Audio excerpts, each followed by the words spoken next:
Baghdad میں ایک بزرگ تھے تو درزیوں کا کام کرتے تھے.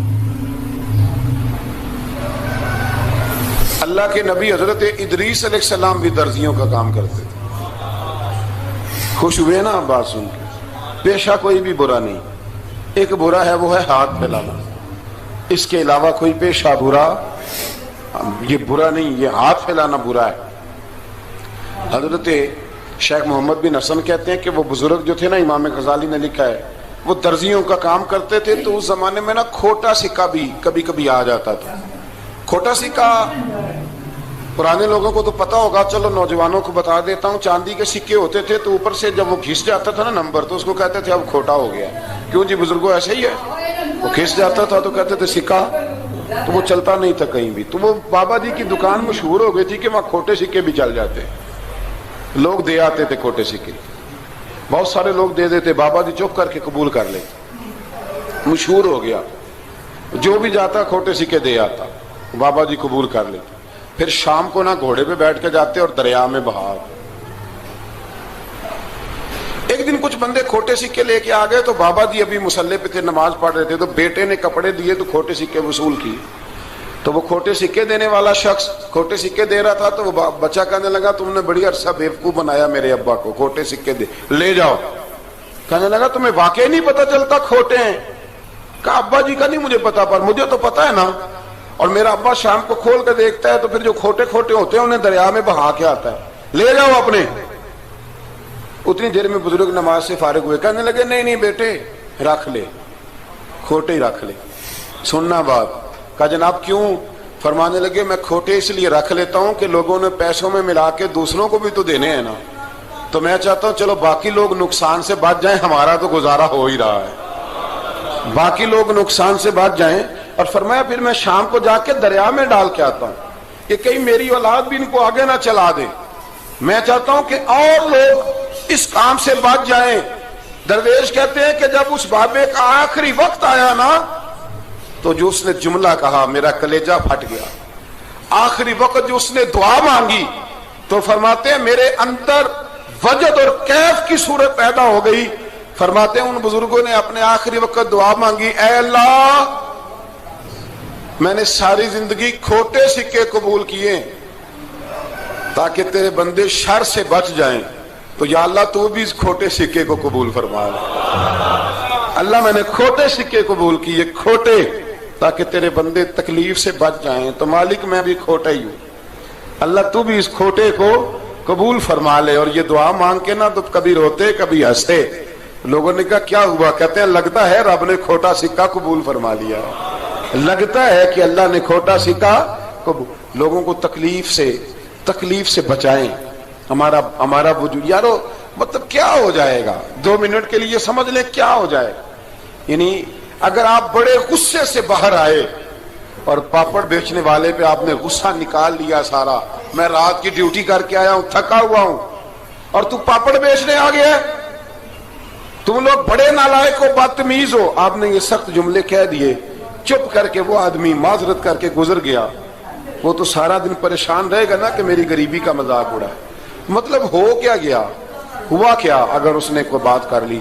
اعلیٰ حضرت فاضل بریلوی کے خلیفہ تھے لاہور میں سید ابو البرکات شاہ صاحب رحمت اللہ تعالی علیہ.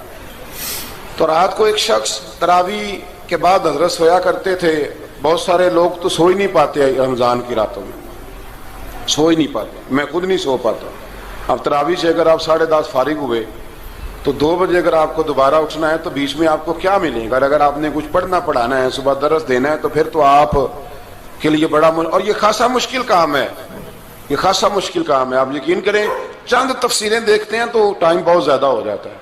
وہ پھر آگے سننے والوں پہ بھی ڈیپینڈ کرتا ہے ان کے مزاج مبارک کس طرح کے. سید صاحب رحمۃ اللہ علیہ نا عشاء کی نماز کے بعد تراویح پڑھ کے تو کچھ عبادت کی، کچھ مطالعہ کیا، صبح درس دینا تھا، تو تھوڑی دیر کے لیے بوڑھے آدمی تھے، تھک گئے تو سو گئے. ایک بندہ نہ کہیں گیا ہوا تھا تو واپس آیا تو اس نے دروازے پہ دستک دی. تو سید صاحب کے بیٹے تھے، بخاری شریف کی شرح لکھی، بڑے عالم تھے، سید محمود رضوی صاحب رحمت اللہ. رضوی صاحب کہتے میں نے دروازہ کھولا، میں نے کہا ہاں جی بولو. کہنے لگا جی میں نے سید صاحب سے ملنا ہے. مفتی اعظم پاکستان تھے وہ، لاہور میں حزب الاناف ادارہ تھا، سید ابو البرکات شاہ. میں نے حضرت صاحب سے ملنا ہے، تو کہا کوئی حکم ہو تو مجھے نہیں کہ میں نے انہی سے ہی ملنا ہے، یہ بھی بڑا مسئلہ ہوتا ہے، میں نے انہی سے ہی ملنا ہے۔ چلو ٹھیک ہے جی، انہی سے مل لو۔ تو کہتے ہیں اتنی دیر میں نا سید صاحب بھی اٹھ کے آ گئے، محمود کون آیا؟ تو اس نے کہا حضور میں آپ کا ایک عقیدت مند ہوں، تو میں کہیں گیا ہوا تھا تو ابھی واپس آیا ہوں، تو مسئلہ نا کئی دفعہ پوچھنا کرتا ہوں تو بھول جاتا ہوں، ذرا بات کی نزاکت کو دیکھنا، بھول جاتا ہوں، تو یاد آیا تھا تو میں نے کہا چلو ابھی پوچھ آتا ہوں، گزر رہا تھا یہاں سے، میں پوچھو۔ کہنے لگا جی پوچھنا یہ تھا کہ جس نے فرض جماعت کے ساتھ نہ پڑھے ہوں رمضان میں، تو کیا وتر جماعت سے پڑھ سکتا ہے؟ مسئلہ پوچھنا تھا۔ علامہ محمود رضوی صاحب کہتا ہے مجھے بڑا ہی غصہ آیا، میں نے کہا کہ پتہ نہیں کوئی اس وقت مشکل آ گئی ہے جو رات کو آیا ہے، کسی وقت انسان رات کو طلاق دے بیٹھتا ہے، کوئی ایسی بات ہو جاتی ہے تو عالم کے دروازے پر، یہ تو عام سا مسئلہ ہے، سویرے بھی پوچھ لیتا۔ اتنی تکلیف دی اس نے، کتنی بڑی اذیت ہے، اور ایسے ہوتا ہے، ہم نہیں احساس کرتے کہ یار تھوڑا سا دیکھ لیں، ماحول کو دیکھ لیں، طبیعت کو دیکھ لیں۔ مجھے بڑی اچھی طرح یاد ہے کہ میں نے ایک دفعہ نا ایک عالم سے مسئلہ دریافت کیا، وہ ہمارے استاد تھے، تو مجھ پہ ناراض ہوئے، میں بڑا پریشان ہوا کہ پوچھی تو میں نے دین کی بات تھی، تو استاد ہی ناراض ہو گئے۔ استاد واپس آیا تو یہ کہنے لگے تمہیں پتہ ہے میں شوگر کا مریض ہوں، میں بڑی تکلیف میں تھا، اور میں نے نماز کے لیے میں جلدی کیوں اٹھ کے چلا گیا تھا، میں نے ایک روٹی کھانی تھی، مجھے کچھ ہو رہا تھا، تو اب میں اگر تجھے انکار کرتا، دین کی بات تھوڑا دیکھ لیا کرو، مزاج کو سمجھ لیا کرو، تم سمجھتے نہیں، احساس نہیں پیدا کرتے۔ وہ بڑی اس وقت چیز سمجھ میں آئی کہ کچھ چیزیں ایسی ہوتی ہیں ہر وقت انسان ایک موڈ میں نہیں ہوتا، آپ سمجھیں، بہرحال جو بات کر رہا ہوں اس کو سمجھیے گا۔ تو وہ کہتے ہیں کہ سید صاحب نے اس کو کہا، میں بات ختم کرنے لگا ہوں، کہا کہ وہ اگر نہیں نہ پڑھے فرد جماعت کے ساتھ تو بہتر یہ ہے کہ وتر بھی جماعت سے نہ پڑھو۔ وہ بندہ مطمئن ہو کے چلا گیا، سید صاحب اپنے کمرے میں چلے گئے، تو علامہ صاحب کہتے ہیں مجھے بڑا غصہ آیا، میں نے اس کو بلایا، میں نے کہا کہ کیا تیری جان کے مصیبت میں آئی ہوئی تھی؟ اسی وقت ہی مسئلہ پوچھنا تھا، اسی وقت ہی پوچھنا تھا، دن نہیں چڑھنا تھا، یا تجھے حضرت اسرائیل بتا گئے تھے کہ تیری آخری رات ہے؟ کہتے میں نے پورا غصہ نکالا اس پر، میں نے کہا تو بڑا ہی بیوقوف آدمی ہے، بوڑھے آدمی ہیں، اور بڑی مشکل سے نیند آتی ہے، آ ہی گئی تھی تو آ گیا ہے۔ کہتے میں غصہ کر رہا تھا تو سید صاحب آ گئے، تو آ کے مجھے ڈانٹا، چپ کر، اس طرح کسی کے ساتھ بات کرتے ہیں؟ پھر اس کو کہنے لگے بھائی معاف کرنا، یہ ابھی بچہ ہے، اسے پتہ نہیں۔ کہتے ہیں پھر مجھے کمرے میں لے گئے اور بہت بڑا ہی جملہ کہا، اگر آپ اپنا کلیجہ ٹھنڈا کرنا چاہیں نا تو اس طرح بھی کر سکتے ہیں، بہت بڑا جملہ کہا، کہنے لگے معبود مسئلہ تو میں نے بتایا، تمہیں کیا تکلیف ہوئی؟ اور پھر فرمانے لگے شکر کرو اللہ کا، اس دور میں بھی کوئی دین کی بات پوچھتا ہے، شکر کرو اللہ کا، اس دور میں بھی کوئی دین کی بات پوچھتا ہے، شکر کرو اللہ کا کوئی دین کی بات پوچھتا ہے، ورنہ تو لوگ پوچھتے ہی نہیں۔ تو اگر آپ خوش کرنا چاہیں اپنے آپ تو آپ سائیکل والے پہ غصہ کرنے کی بجائے یہ بھی تو کہہ سکتے ہیں نا شکر ہے رزق حلال کما رہا ہے، مانگ کے نہیں کھاتا، شکر ہے یہ محنت کر رہا ہے اپنی۔ تو آپ اپنے ذہن کو اس طرح کا بنائیں، سوچ کو اس طرح کا بنائیں۔ آج اس جمعے میں ہم نے ارادہ کرنا ہے کہ ہم نے آسانیاں دینے کی کوشش کرنی، ہم نے لوگوں کو تکلیف نہیں دینی، ہم نے کسی کو آزمائش میں مبتلا نہیں کرنا، ہم نے کوئی ایسا کام نہیں کرنا جس کی وجہ سے لوگ سمجھیں کہ یہ آدمی بوجھ بن گیا ہے، کبھی بوجھ نہ بنے۔ یارو کتنا بدبخت ہے وہ آدمی جس کے مرنے کی لوگ دعا مانگے، جس کے مرنے کی۔ حضرت عبداللہ ابن مبارک کے پڑوس میں ایک یہودی رہتا تھا، یہودی تھا، یہودی۔ حضرت عبداللہ ابن مبارک مکان بیچنے لگے، حضرت عبداللہ ابن مبارک کا پڑوسی مکان بیچنے لگا، وہ یہودی، تو کہا تو کہا کتنے کا؟ 2000 دینار کا، 2000 دینار۔ تو انہوں نے کہا کہ اس گلی میں اس محلے میں تو 1000 دینار کا مکان ہے، تو تیرا 2 کا کیوں ہے؟ کہنے لگے 1000 میرے مکان کا اور 1000 عبداللہ ابن مبارک کے پڑوسی ہونے کا، اس لیے کہ اتنا شاندار پڑوسی تمہیں کبھی نہیں ملے گا جس کی ہم نے کبھی آواز ہی نہیں سنی۔ 1000 روپیہ لوں گا ان کے پڑوس میں جگہ دینے کا، 1000۔ تو وہ شخص کہنے لگا یہ تو نے عجیب بات کر دی، حالانکہ تو یہودی ہے، یہ تو نے عجیب بات کر دی۔ تو کہنے لگا 3 دن میری گلی میں آ کے رہ، تو دعائیں مانگے گا کہ یا اللہ میں یہیں رہنا چاہتا ہوں، تو دعائیں مانگے گا کہ اتنا اچھا انسان، اتنا خیال رکھنے والا، اتنا خیال والا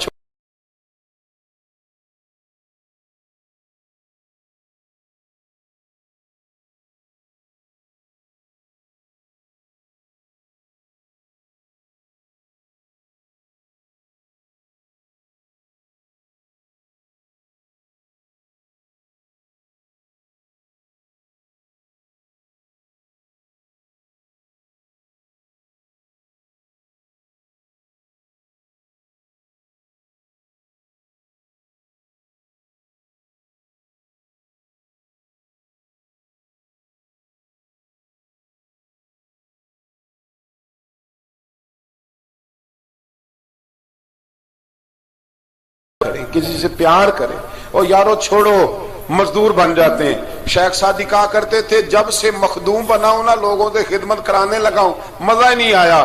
مزہ تو تب آیا ہے کبھی نانی کی خدمت، کبھی دادی کی خدمت، کبھی ابا کی خدمت، کبھی اس کی خدمت۔ کہتے ہیں وقت گزرا تو پھر استادوں کی خدمت، پھر اللہ نے موقع دیا تو پھر پیروں کی خدمت، اور کہتے ہیں میرا تو دل کرتا ہے میں مریدوں کی بھی خدمت ہی کروں، میرا تو دل کرتا ہے میں شاگردوں کی بھی خدمت ہی کروں۔ کہتے ہیں جو مزہ خدمت میں آیا ہے وہ خدمت کرانے میں یہ مزہ بھی لینے کی کوشش کریں۔ آج نا مخدوم بڑے ہی بن گئے ہیں، مخدوم بڑے ہی بن گئے، کس کس کی بندہ خدمت کرے؟ تو اس طرح کریں، کچھ خادم بھی تو پیدا ہونے چاہیے نا، کچھ خادم بھی پیدا ہونے چاہیے۔ مہمان خصوصی بڑے ہو گئے، کوشش ہونی چاہیے کچھ عام سے بھی مہمان بنے، عام سے بھی، جو خاص مہمان نہ ہو، جن کا ارادہ ہو کہ نہیں ہم نے پیار ہی بانٹنا ہے۔ دعا ہے رب کریم کی بارگاہ میں اللہ خوبصورت دین پر خوبصورتی سے عمل